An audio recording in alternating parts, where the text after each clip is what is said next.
کاش زہرا کے نغمے وہ مرتے دم لب پر۔ بسم اللہ الرحمن الرحیم۔ آج انشاءاللہ حیض اور نفاس کے متعلق گفتگو ہوگی تفصیلی طور پر کہ حیض اور نفاس میں کیا فرق ہے اور حیض اور نفاس کیا چیزیں ہیں۔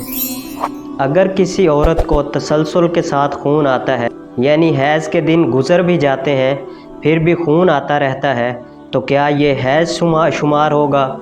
تو انہوں نے گمان کیا کہ یہ بھی حیض ہے اور حیض کے دنوں میں جو نمازیں ہیں وہ معاف ہیں، تو کیا میں نمازیں چھوڑ دوں؟ تو فرمایا نہیں۔ اور فرق یہ ہے کہ ایک جو ہے وہ حیض کا خون ہوتا ہے اور ایک بیماری کا یعنی استحاضہ کا خون ہوتا ہے، اور ان دونوں میں فرق یہ ہے کہ جو حیض کا خون ہوتا ہے یہ نماز سے روکتا ہے، یعنی اس دوران نماز نہیں پڑھیں گے، اور جو بیماری کا خون ہوتا ہے اس میں نماز منع نہیں ہوتی، اس میں فرض نماز بھی پڑھیں گے اسی طرح ہی جس طرح پہلے پڑھتی تھی۔ یاد رکھیں کہ جو ایام حیض میں خون آتا ہے اس کو حیض کا خون شمار کرتے ہیں، اور جو اس کے علاوہ خون آتا ہے یعنی بیماری کا خون تو اس کو استحاضہ کا خون کہتے ہیں۔ اور حیض کی تفصیل یہ ہے کہ حیض جو ہے یہ کم سے کم 3 دن اور زیادہ سے زیادہ 10 دن آتا ہے۔ ہاں، اگر 1 یا 2 دن آیا اور پھر تیسرے دن آیا ہی نہیں یعنی رک گیا تو اس صورت میں یہ حیض شمار نہیں ہوگا بلکہ یہ استحاضہ یعنی بیماری کا خون شمار ہوگا۔ اسی طرح اگر 10 دن آیا اور 11ویں دن نہیں آیا تو پھر یہ حیض شمار ہوگا۔ اگر 10 دن سے زیادہ آیا یعنی 11ویں دن بھی آیا اور 12ویں دن 13ویں دن آیا تو یہ استحاضہ یعنی بیماری کا خون شمار ہوگا۔ اور اگر کسی بہن کو 10 دن خون آیا یعنی حیض کا اور وہ 10 دن ہی آتا تھا تو وہ 10 دن حیض کا ہی خون شمار ہوگا۔ لیکن اگر کسی بہن کو کم دن آتا ہے یعنی 5، 6، 7، اس صورت میں اگر 1 مہینہ 7 دن آیا تو اس سے اگلے مہینے 8 دن آ گیا، تو حالانکہ عادت جو ہے وہ 7 دن کی ہے، تو اب اس صورت میں جب تک 10 دن پورے نہیں ہو جاتے 7 دن سے زیادہ دن آتا ہے تو اس دوران وہ نماز چھوڑے رکھے گی اور وہ گمان کرے گی کہ شاید میری عادت بدل گئی ہے، یعنی 6 سے 7 دن آیا اور 7 سے 8 دن آیا، 7 سے 8 دن آیا، تو اس صورت میں وہ یہ گمان کرے گی کہ میری اب عادت بدل گئی ہے۔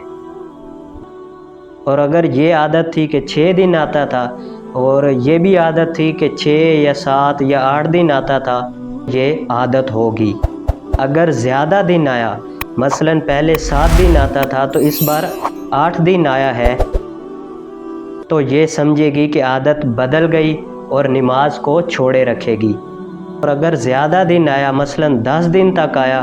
تو پھر اس صورت میں بھی وہ نمازیں چھوڑے رکھے گی اور یہی گمان کرے گی کہ میری عادت بدل گئی اور وہ حیض شمار ہوگا۔ اور اگرچہ عادت بدل بھی گئی تو پھر ان صورتوں میں مثلا پہلے 6 دن آتا تھا اور اس بار 10 دن آیا ہے تو ان صورتوں میں نمازوں کی قضا نہیں ہوگی۔ اور اگر 6 دن آتا تھا اور اس بار 6، 7، 8 یا 11، 12، 13 تک چلا گیا تو اس صورت میں پھر وہ یعنی 10 تک اگر آ گیا اور 10ویں دن رک گیا تو پھر تو حیض شمار ہوگا۔ اگر 11، 12، 13 دن تک چلا گیا تو اس صورت میں وہ پھر استحاضہ کا خون ہوگا، یعنی 10 تک، یعنی پہلے عادت تھی 6 دن کی تو پھر وہ 6 دن جو ہے وہ حیض کے شمار ہوں گے، اور اس سے اگلے دن یعنی 11، 12، 13 تک یہ اگر آتا ہے تو ان صورتوں میں وہ استحاضہ کا خون ہوگا، یعنی 6 سے اوپر والے ہیں وہ استحاضہ کا شمار ہوگا اور ان کی نمازوں کی قضا کرنا ضروری ہوگی۔ یعنی اگر پہلے 6 دن آتا تھا تو اس صورت میں اب اس بار اگر 12 یا 13 تک چلا گیا تو اس صورت میں وہ 6 کی تو قضا نہیں کرے گی اور بقیہ دنوں کی قضا کرے گی۔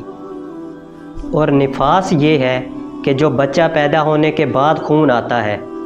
اور اس کی زیادہ سے زیادہ مدت جو نفاس کی ہے وہ 40 دن کی ہے، یعنی یہ خون بچہ پیدا ہونے کے بعد آتا ہے۔ کم سے کم اس کی کوئی مدت نہیں اور زیادہ سے زیادہ 40 دن ہے۔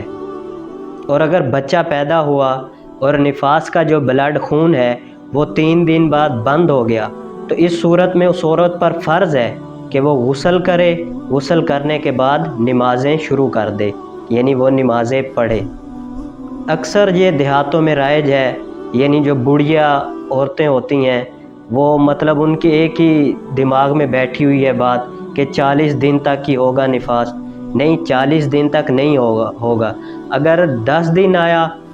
اور 10 دن کے بعد خون بند ہو گیا تو اس صورت میں بھی وہ غسل کر کے فرض نمازیں ادا کرے گی۔ اور ہاں، جو بوڑھیا عورت کی وجہ سے مطلب اس نے نمازیں چھوڑی، یعنی وہ رائج کر دیتی ہیں کہ 40 دن تک ہی ہوگا، اور وہ جو نمازیں چھوڑے گی وہ گناہ کبیرہ کی مرتکب ہوگی، اور جو کہنے والی ہوگی وہ بھی گناہ گار ہوگی۔ تو اس صورت میں